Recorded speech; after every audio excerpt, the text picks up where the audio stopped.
Today's reading is on page 206 in your Pew Bibles, and it's Deuteronomy 26:16 through 19. The Lord your God commands you this day to follow these decrees and laws. Carefully observe them with all your heart and with all your soul. You have declared this day that the Lord is your God, and that you will walk in his ways, that you will keep his decrees, commands, and laws, and that you will obey him. And the Lord has declared this day that you are his people, his treasured possession, as he promised, and that you are to keep all his commands. He has declared that he will set you in praise, fame, and honor high above all the nations he has made, and that you will be a people holy to the Lord your God, as he promised. So life is full of choices. We are faced with choices just about every day. Some choices are not always easy, like chicken or beef. Sometimes it's chicken, right? Chicken, it's going to probably settle a little bit easier in the tummy. But beef, come on. Real men eat beef. But there's a choice you have to make, and some are easier than others. Soup or salad, right? It depends. If it's a summer day, a hot summer day, maybe you want the salad. If it's a cold fall day, if you have a cold like I do today, then chicken noodle soup, that's what you want, right? So some choices, not always that easy to decide. Now, there are some choices that are very easy, right? Chocolate or vanilla, come on. Come on, vanilla people, get out of here. Are you serious? Are you serious? Right, that one's easy. Right, so some choices are really easy. And actually what we discover in the book of Deuteronomy as we come to the end of this, it's not in the passage that was read, but it's towards the end of this. It's something that is repeated over and over again at the end of the book of Deuteronomy, is a choice. And it's the choice between life and death. Today we are finishing up our series, concluding our series on the Ten Commandments. Now what we've seen is that this series is really a series on the book of Deuteronomy, the Ten Commandments, right? We're called this 10 in 3, the Ten Commandments in the third millennium. But it's really a series on the book of Deuteronomy as much as it is on the Ten Commandments themselves, because what we've discovered is that the book of Deuteronomy helps to unpack and give us greater insight into the meaning of the Ten Commandments. We've seen that actually the structure of the book of Deuteronomy appears in many ways to be structured after the very structure of the Ten Commandments, so that, for example, the first commandment corresponds with chapters 6 through 11, the second commandment with chapter 12, so on and so forth.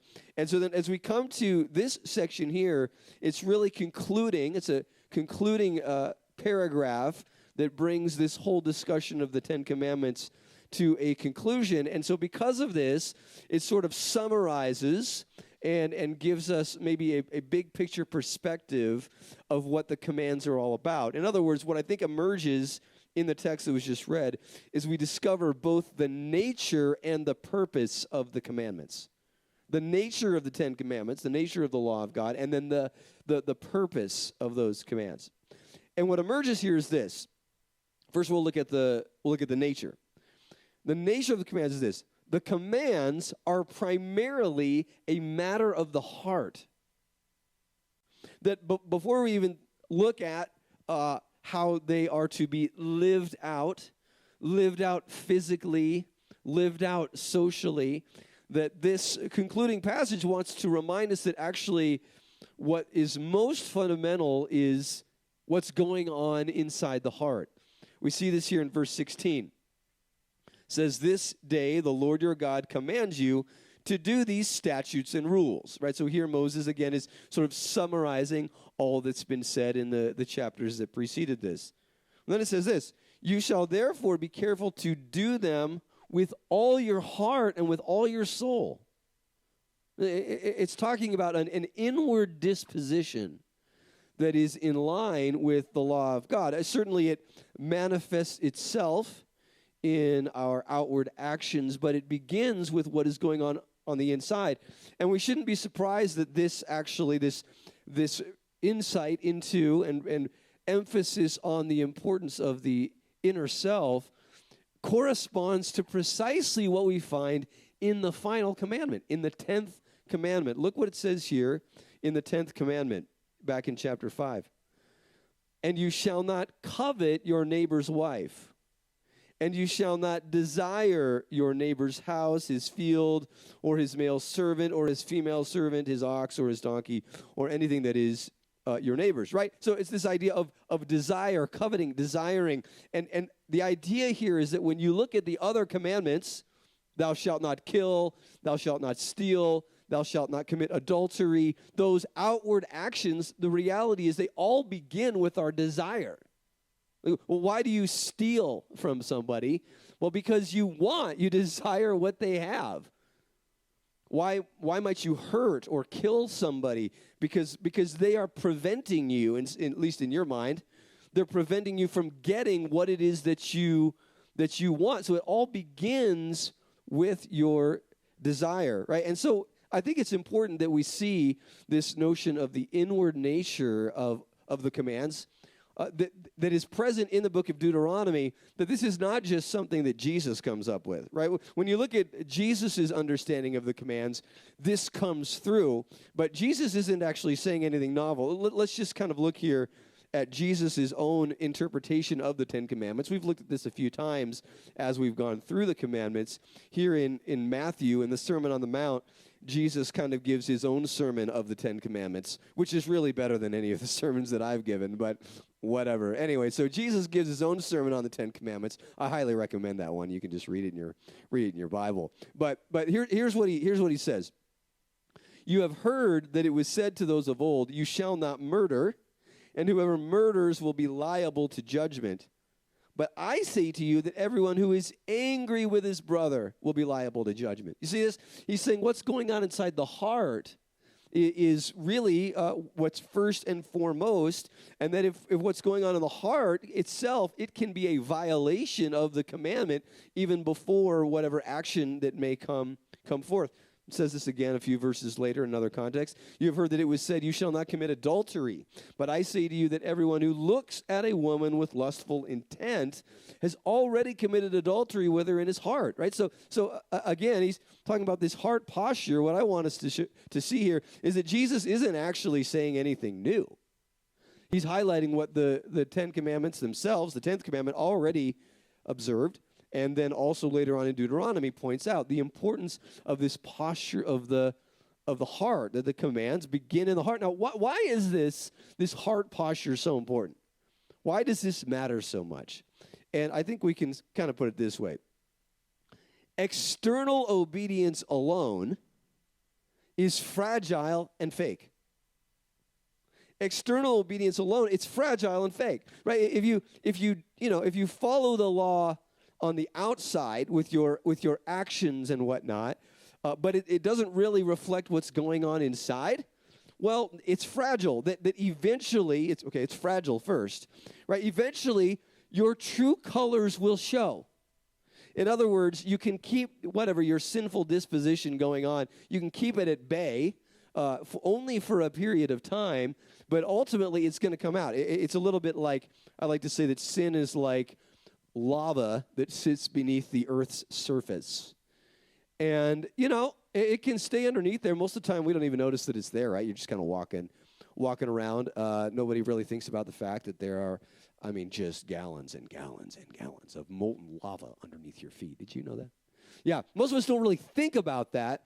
But the reality is that it's really inevitable, right? This is why every once in a while, a volcano erupts, because there's all this pressure that is building underneath, and eventually it's going to come out. It's not a matter of if, it's always a matter of when, because if that's what's going on inside, ultimately this is going to come out. Jesus highlights this again in the Sermon on the Mount. He says, beware of false prophets who come to you in sheep's clothing, but inwardly are ravenous wolves. you will recognize them by their fruits. Saying like on the outside, they look, oh, so sweet, cute little sheep, oh, he's so cute, right? But inside, ravenous wolf. What's interesting is I know a guy, and I love him. What's funny about him is I came to realize he's actually kind of the opposite. He is a sheep in wolf's clothing. So comes across really rough on the outside, but when you get to know him, he's actually really sweet. Anyway, but this is the opposite, right? So it's a wolf in sheep's clothing. It looks like a cute little, let me just pet him. Can we take him home, Mommy? He's such a cute little sheep, right? But inside, ravenous wolf. And the point is, what does he say? What does he say here? He says, you will recognize them by their fruits, that it's going to come out. The ravenous wolf is going to come out. You can only hold it in for so long, right? It comes out in many different ways. Sometimes it is just, like a lava explosion, a volcanic explosion. Sometimes it just kind of leaks out, and it just kind of taints everything that you say and you do. It's like you can't really pinpoint it per se. There's just kind of an ugliness to the actions, to the attitude, just kind of. But it's gonna get out. It's gonna come out, right? Because if our obedience to God's law is merely external, it's fragile. It's going to come out. And of course, why is it fragile? Well, we've already seen this. Why is it so fragile? Because it's fake. Because that's not really who you are on the inside. Right? Outward conformity to the law alone is fake. This is where we get the idea of hypocrisy. Right? In the Greek language in New Testament times, the word hypocrite referred to the mask that an actor would wear in a play, right? That's not who they really are. And they put it on, then eventually they're going to take it off. You'll see who they really are. And if our external obedience is merely a matter of outward conformity, it's fake. It's not really who we are. And this is where I think a really important biblical principle comes through, in terms of who you are. I don't know if you've ever thought about who you are. Like, who am I? You are what you love. You are what you desire. You are what you long for. You're not even like what you think you are. I think I'm this, I think I'm that. You're not even necessarily what your actions on any given day may demonstrate, because some of us can be pretty good at putting on some sort of external obedience. No, but who you really are is what's going on. It's what you love. It's what you desire. That's who you are. And so ultimately, right, that external shell, it's going to break because it's not who you are. It's fake. Now, what's interesting about this, this might be somewhat counterintuitive to what you think I'm going to say. But because of this, when we realize that the commands are first and foremost a matter of the heart, we come to an amazing conclusion, okay? You ready for this? This is what's amazing about it. The commands are not meant to be difficult. Obedience to God is actually not meant to be difficult. The only reason that it's ever difficult is because of this internal-external conflict that's going on. See this? So like when who we are internally is at odds with God's law, with God's command, well now it's hard because there's this internal conflict, right? But when the heart is in line with God's will, then it's not hard at all. Then it's easy, and then it leads to joy. This is why one of my favorite Psalms, Psalm 19, what I love about it is that in many respects, it seems counterintuitive the way it talks about the law, because I think we usually associate obedience to the law with something that's really hard and challenging and kind of isn't a lot of fun, I think is the truth, right? Obedience to God, well, it's what I'm supposed to do, but it's really not very fun. But notice this, in the book of Psalms, it paints a very different picture. Look what it says here in Psalm 19, verse 7 through 8. The law of the Lord is perfect, reviving the soul. The testimony of the Lord is sure, making wise the simple. The precepts of the Lord are right, and look at this, rejoicing the heart, meaning giving joy to the heart. The precepts of the Lord give joy to the heart. The commandments of the Lord are pure, enlightening the eyes. It gives joy to the heart. When we're in line with God's, when our hearts are in line with the law of God, this is a joyful thing. Obedience to God's commands is never meant to be difficult. It was actually meant to be a joyful journey that we are on when our heart is in line with the commands of God. Okay, so here we're seeing the nature of the commands of God. The commands of God are primarily a matter of the heart.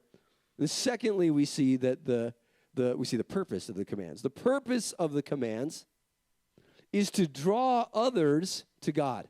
Right? So the nature of the commands, it's a matter of the heart. The purpose of the commands is actually to draw others to God. Okay, now look with me here. We're gonna build to that. We got to work our way to that point here. But beginning in verse 18, it says this: "And the Lord has declared today that you are a people for His treasured possession, as He has promised you." Okay. Now I hope you are all listening. I don't know if you were listening when I said that. Let me read it again here. "And the Lord has declared today that you are a people for His treasured possession." I want you to just sit in that for a minute.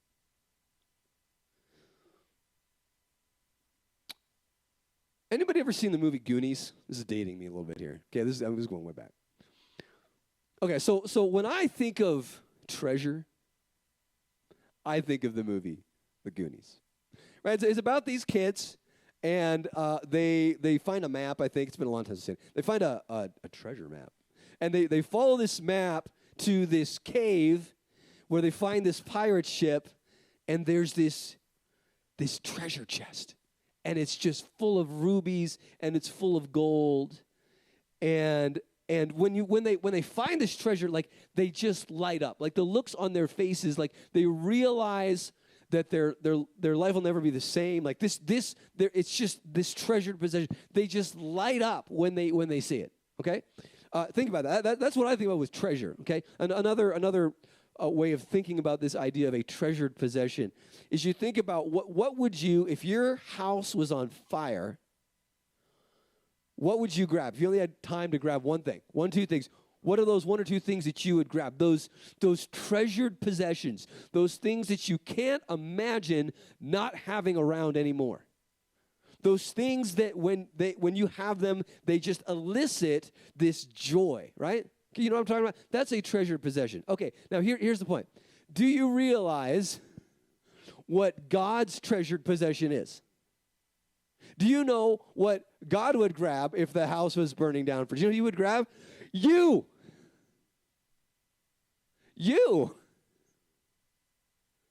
You are God's treasured possession. You are what He loves and wants and desires more than anything.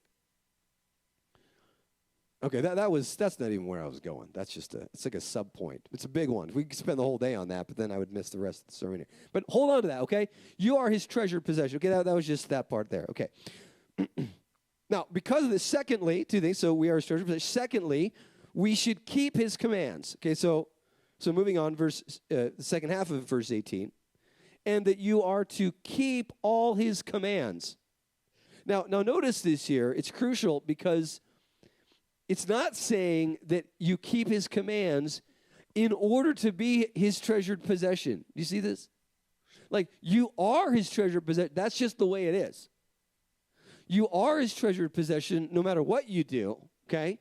So that completely changes the whole approach to His commands. And what I would suggest is the more that you realize how treasured you are by God, the more you will want to obey His commands.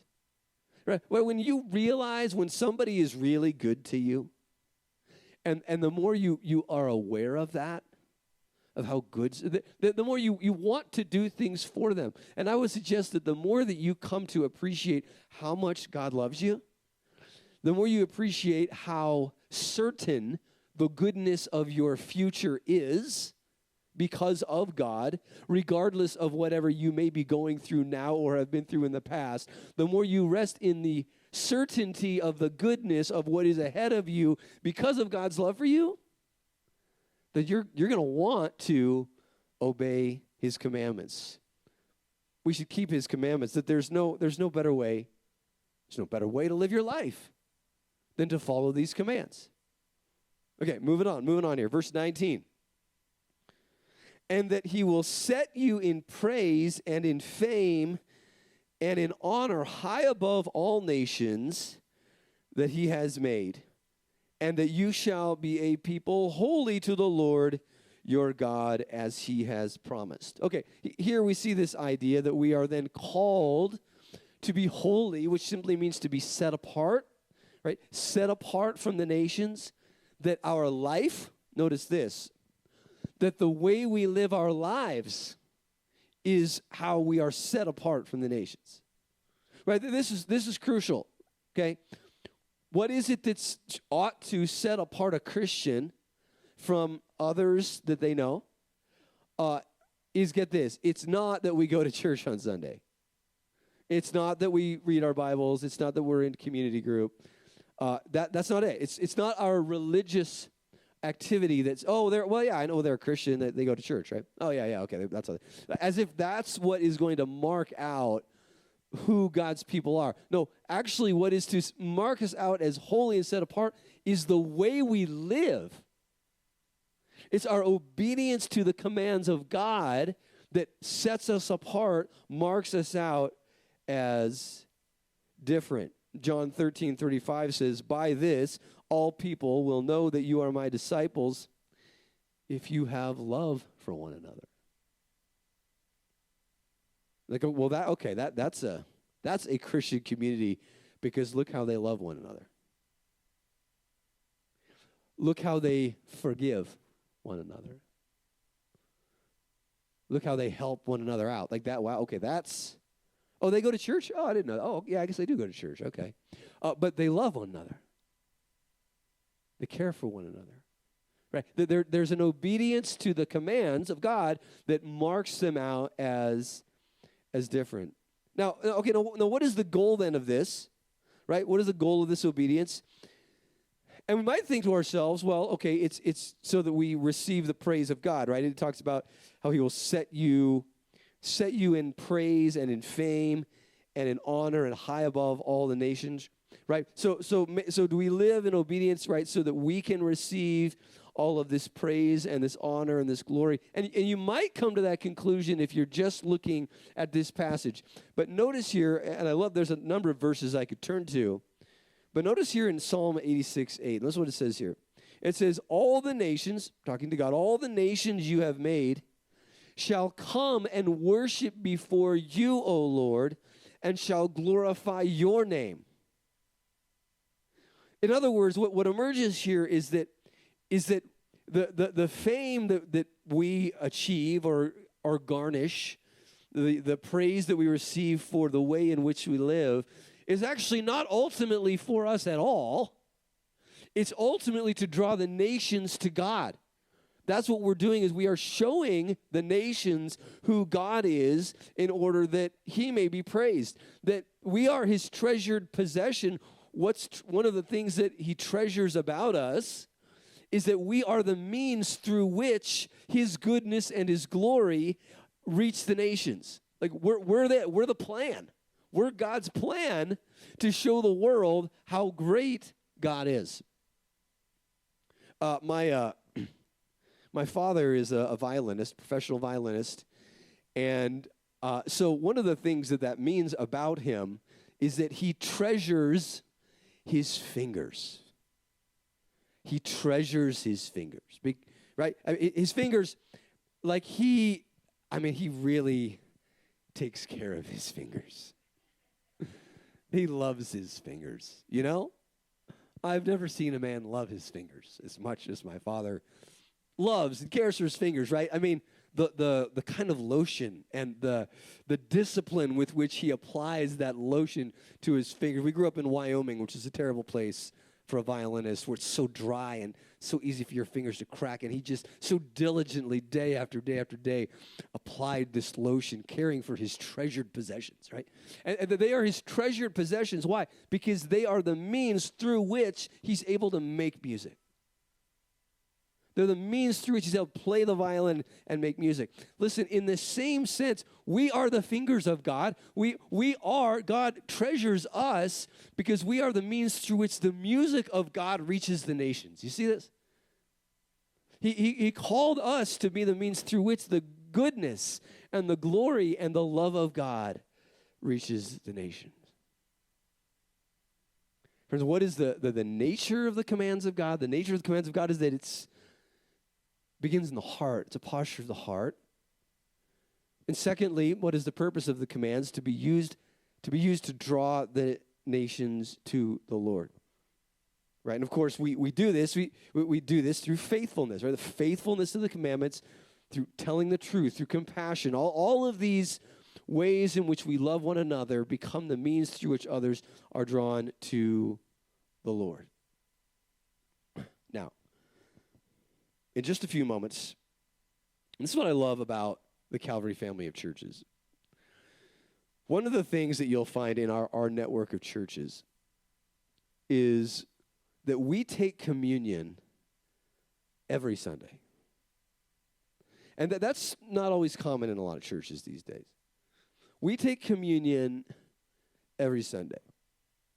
And one of the things I love about that is because it forces whoever is preaching, okay, it forces us to always remind the congregation of this. Because here we are, here's at the point where you could leave this place thinking, oh my gosh, I'm called to be a light to the nations, and obedience isn't a matter of outward conformity, it's a matter of the heart. Wow.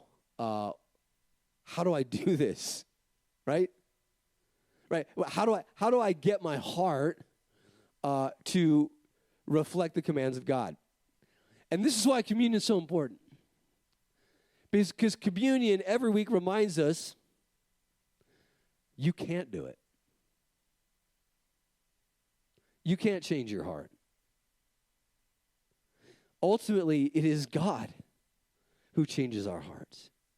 It's God who works in us. It's God who enables us to be the light of the world. Yeah, we're called to be light to the world, but it's important for us to recognize this. We are the light of the world in the same sense that the moon provides light at night.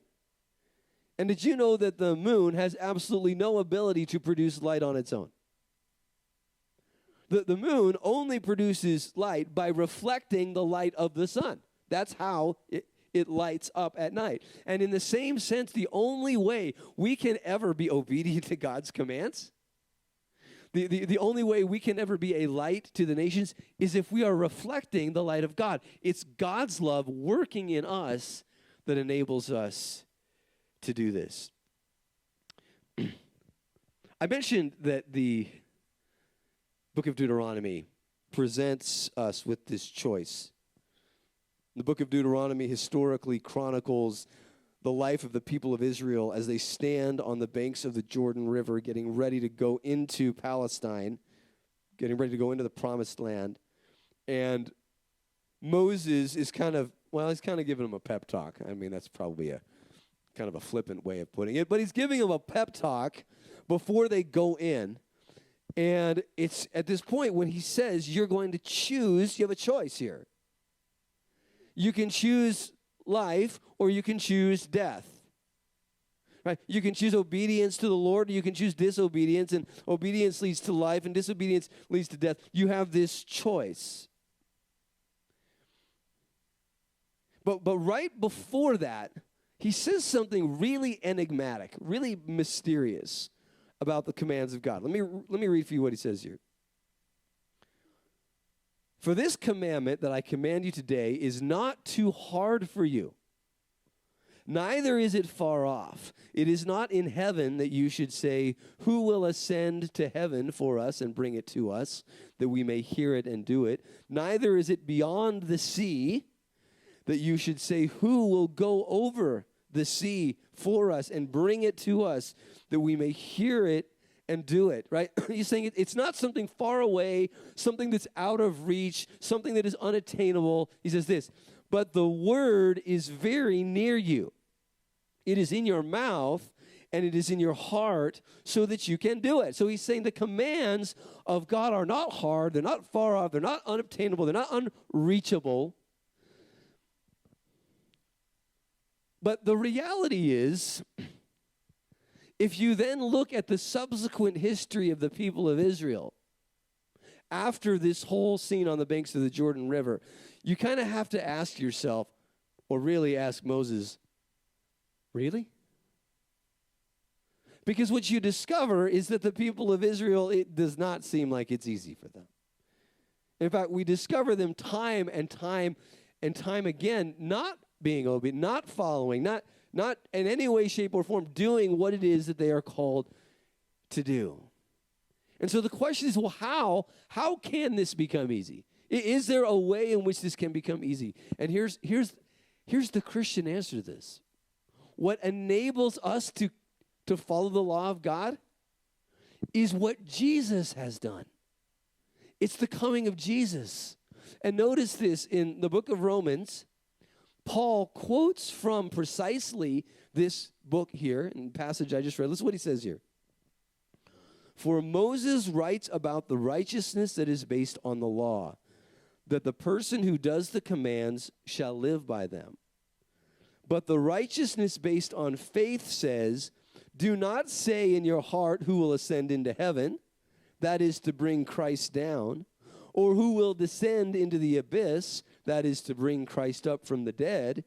But what does it say? The word is near you, in your mouth and in your heart. That is the word of faith that we proclaim. Because if you confess with your mouth that Jesus is Lord and believe in your heart that God raised him from the dead, you will be saved. Do you see what he's doing here? He takes that very passage in Romans chapter 30 and he puts Jesus right in the middle of it.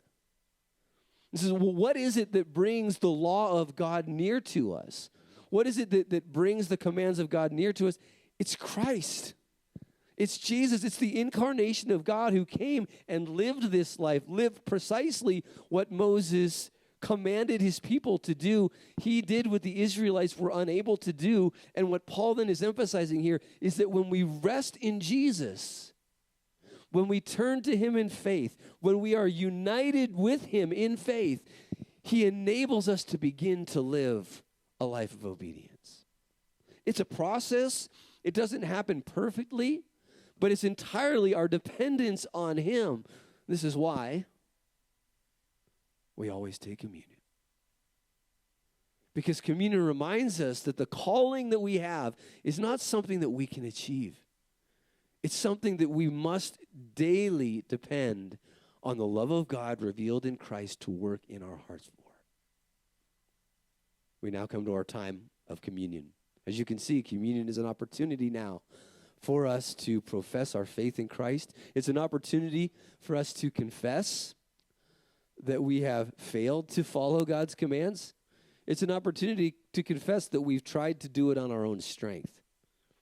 It's an opportunity to be humbled by the reality of the difficulty of observing the law of God when our inward self is not in conformity. Right? This is an opportunity to say, Lord, I see right now that my heart is not in line with what you have called me to. And I've tried, or maybe you haven't tried. Either way, either you haven't tried or you have tried, probably failed. In either way, this is an opportunity to confess that, to acknowledge that, but then to come before the death of Jesus, to recognize that he came, the bread and the cup, they represent the body and the blood of Christ, pointing to the reality that Jesus died to forgive us of our sin, that we deserve death because we have chosen disobedience, but Jesus took our place. He absorbed the death that we deserve to have, and through the resurrection demonstrated that he has victory over all death. And when we put our faith in him, when our story is united with him, then all of a sudden we are forgiven, we are freed, and we begin to be empowered to live differently.